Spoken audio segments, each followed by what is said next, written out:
Okay, let's look at godly character. 5 key characteristics that I'd like to share with you about his character. Nehemiah, as we begin to look closely at his individual prayers, we need to see that his prayers are just a reflection of his continual devotion to God. Now, some people have trouble praying because it's kind of like prayer is foreign to them. They don't have an ongoing relationship. It's kind of like me when I try and use the telephone to move money between my checking account and savings account. You know, I bumble and I push the wrong key, and they finally come on and say, "What are you trying to do, sir?" And they say, "Obviously you don't do this very much." I say, "I've never done it before."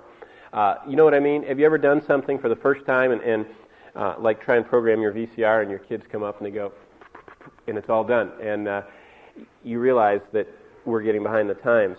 Well, Nehemiah's prayers are so good because they're a reflection of his constant devotion to God. In fact, as I already said, this book is much more like a prayer diary than it is an actual historic account. So what characterized the life that produced these magnificent prayers? Well, the following are 5 distinguishing characteristics that marked his servant. Look at chapter 2, verse 2, and I'm going to give you the first one. Nehemiah 2:2 says this, "Therefore the king said to me," this is the journal, remember, Nehemiah's diary. "The king said to me, 'Why is your face sad, since you are not sick? This is nothing but sorrow of heart.' So I became dreadfully afraid." Now, if you just pull that verse right out, whip it right out of the book, you go, what is going on? Well, this fellow was a very high-ranking person. He was the cupbearer of the king. He's the one that stood around the king of Persia. They got to be in his royal court. He ate his meals with him. In fact, he got to eat first. And the king would watch him. And if he fell over, the king wouldn't eat. That means someone was trying to poison the king. And he was right there. He personally was his cupbearer. He was always a part of the most intimate times and stood right at his table. He wasn't really the waiter, but he was the close personal associate. And most likely, history records these people had great power with these potentates. They were there at the key moments when the king was thinking, when he had dismissed someone and talked through with this confidant what had gone on. He seemingly was one of the closest people to the king.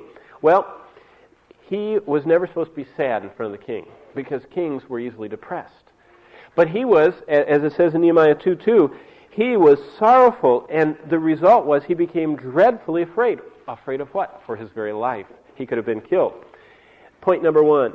Nehemiah models for us this. Nehemiah was grieved when God's name was not honored. He was risking his life before the king for one reason. He was sad because the report came back to him, and that's what chapter 1 is all about. The report came back to him that Jerusalem was in utter disrepair. Now, it had been in utter disrepair for 70 years. The big deal is that previously Zerubbabel had gone back with all these thousands of people returning, and in spite of that, the city was still in disrepair after all those years. And nothing had been accomplished, and so Nehemiah's heart was grieved because God's name was not honored. You see, God has said, "I will rebuild my temple in my city, Jerusalem. I will restore it." And it wasn't happening. And so I think the first facet of his godly character we need to think about is that whenever God's name wasn't honored, it hit him right in the heart. I remember the evangelist, but I remember in the old days, Jack Van Impe used to have a custom. Traveled a lot, and when he'd go into elevators, and in one particular instance, he said that someone got on the elevator with another guy, and they both had their alcohol with them, and the one guy swore. I mean, he just took the name of the Lord and ground it down in the dust and just cursed and swore. And Jack Van Impe got done, or listened to this guy get done, and he looked him right in the eye and he pointed his finger, which is very impolite, and he says, "Thou shalt not hold him guiltless who takes the name of the Lord thy God in vain." And he said the elevator doors opened and the cigars dropped out of their mouths and they just looked, and he walked off the elevator.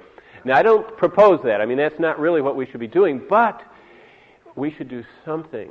And just say, I remember when I was a truck driver, I remember when, even before that, when I was in high school, that everybody knew that I would not stand around while they demeaned the Lord's name or told their dirty stories or whatever. And even though, you get a little title attached to you, they used to call me the deacon. Oh, here comes the deacon. We can't tell our stories. We can't swear. Something should be evident about you. When God's not honored, it should grieve you. It should grieve me. Number 2, look at chapter 2, verse 4. Then the king said to me, "So what do you request?" Now look, this is why I said it's a diary. This thing is 2,500 years old, and it has what Nehemiah thought, what Nehemiah said, what the king said, what God thought, all put together. It's just the most fabulous thing. I mean, you can read the newspaper and you don't really know what happened. You don't even know if they're telling the truth. Here, not only is it true and accurate, but we even have people's thoughts from 2,500 years ago, recorded eternally, settled in heaven. And this is what he said. "What do you request?" the king asked me. So I prayed to the God of heaven. You know what I call this? He shot up a quick one. You ever thought about that? I mean, the Bible says that you, even if you're foolish, if you pause before you speak, people think you're wise. Well, Nehemiah adds to that. He doesn't just pause, he prays before he speaks. And what I wrote down here, number 2 is, he continually demonstrates complete dependence on God. The king says, "What do you want?" And instead of saying, "I just happen to have my list right here, I know exactly what I want, can you give it to me?" He stops and he prays. And we don't know the full content of that prayer, but from his character I can kind of guess. He's saying, "God, this is a great opportunity. I want to ask for what you want me to ask for. I want to get what will accomplish your purposes. I want to do what will honor you and not honor me." And so he continually demonstrates complete dependence on God. You know how you know if you're completely depending on God?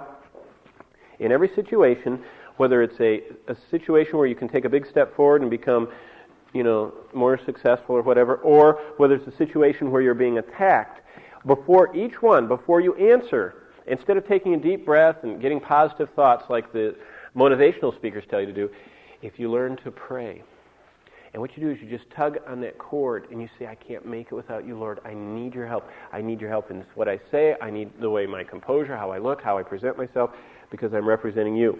So the second facet of his character is he demonstrates complete dependence on God.